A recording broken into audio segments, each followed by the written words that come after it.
Monsieur Weber, Jean-François Weber, bonjour. Alors, on parle de plus en plus de voitures de course électriques dans le monde automobile, mais là, il y a une idée folle, c'est de faire ça aux 24 heures du Mans. Alors, qu'est-ce que c'est Green GT? Quelle est l'histoire de Green GT? Pourquoi une voiture électrique différente? Vous parlez de pile à combustible, et comment vous voyez l'avenir? C'est-à-dire, un jour, une voiture électrique de ce type gagnera-t-elle les 24 heures du Mans? Alors, merci de ces questions qui sont tout à fait pertinentes. Donc, Green GT est une société qui a été créée il y a 3 ans. Nous sommes 4 associés, tous passionnés d'automobile et venant de différents horizons, à la fois industriels ou automobiles.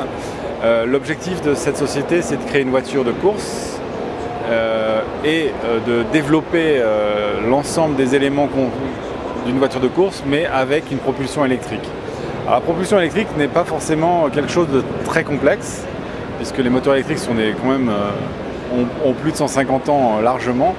Le problème d'une voiture électrique de course, c'est principalement le stockage d'énergie.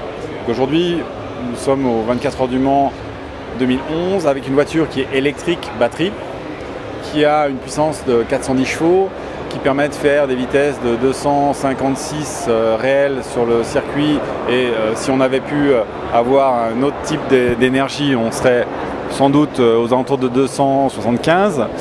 Par contre, la bonne nouvelle pour nous, c'est que l'année prochaine, nous faisons partie des 3 projets que l'ACO a sélectionnés pour participer aux 24 heures du Mans. Et notre projet n'est pas basé sur des piles, mais sur une pile à combustible, c'est-à-dire une pile utilisant l'hydrogène comme étant le type de stockage pour pouvoir générer de l'énergie électrique.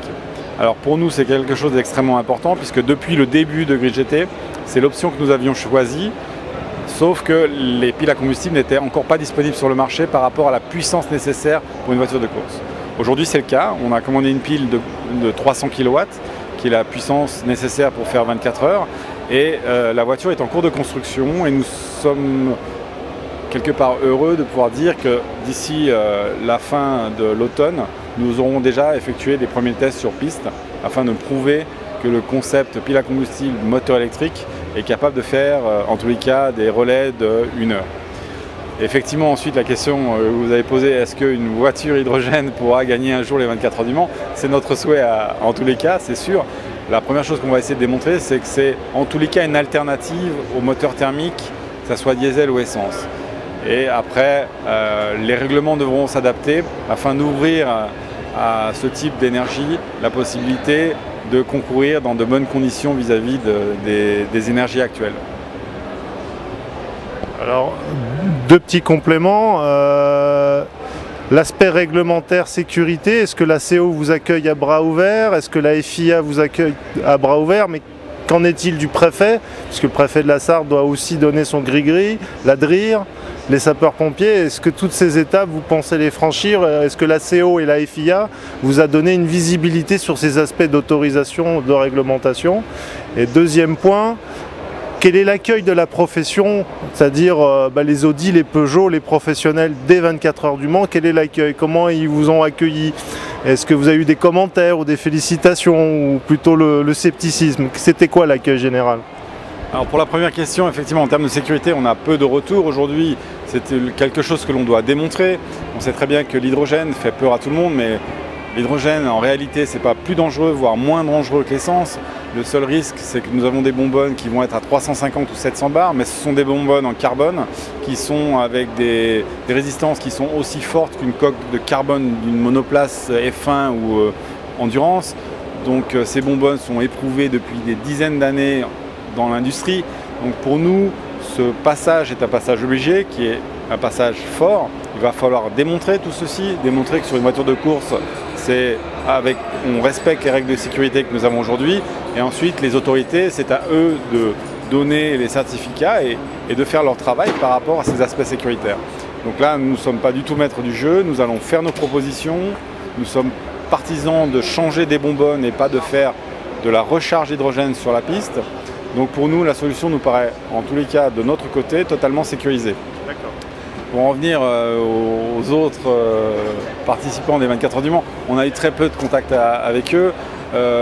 Accessoirement, on fait quand même des projets pour certaines grandes marques de voitures qui nous ont eux accueillis avec les bras ouverts parce qu'effectivement ils s'aperçoivent aujourd'hui que ce sont des solutions viables qui montrent un intérêt évident pour la partie écologique et que même pour la compétition ce sont des solutions qui peuvent montrer des performances aussi fortes, voire plus fortes qu'une voiture thermique. Avec un moteur électrique, les niveaux de puissance sont infinis. Regardez un TGV, ce n'est jamais qu'une transmission électrique. Un TGV, ça passe les 300 largement, 500 à l'heure, les records, voilà. Donc, ok, l'énergie électrique sur un moteur électrique, c'est vraiment un outil génial. Maintenant, il faut simplement pouvoir l'énergie embarquée sur une voiture pour pouvoir fournir l'énergie au moteur. Alors à partir de combien de constructeurs comme vous, il y aura une vraie catégorie électrique pile à combustible hydrogène aux 24 heures du Mans? Il faut 2, 3, 4? Je reprendrai le même exemple que le diesel. Audi a commencé, Peugeot a suivi et je pense qu'il y en aura sans doute d'autres d'ici les 5 prochaines années. Donc j'espère bien qu'on nous donnera l'opportunité de montrer ce que c'est qu'une voiture à hydrogène l'année prochaine, voire dans 2 ans, et qu'ensuite les constructeurs feront le pas nécessaire pour aller vers ce type d'énergie.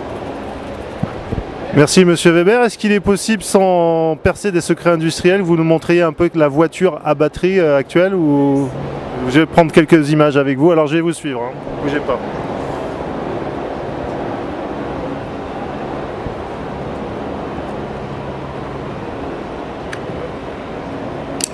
Voilà. Alors, cette voiture est une voiture relativement proche d'une voiture actuelle, puisqu'on a une coque en carbone qui est homologuée CN. C'est-à-dire juste en dessous de la version LMP. L'avant de la voiture est typiquement identique à une voiture de course d'aujourd'hui. Il y a un crash box que vous ne voyez pas mais qui est sur le nez à l'avant de la voiture. Les roues, ce sont des roues qui proviennent d'une Formule 3000. On a choisi ce modèle parce que quand on a démarré ce projet, on voulait simplement avoir des éléments faciles à changer et la Formule 3000 nous donnait cette flexibilité.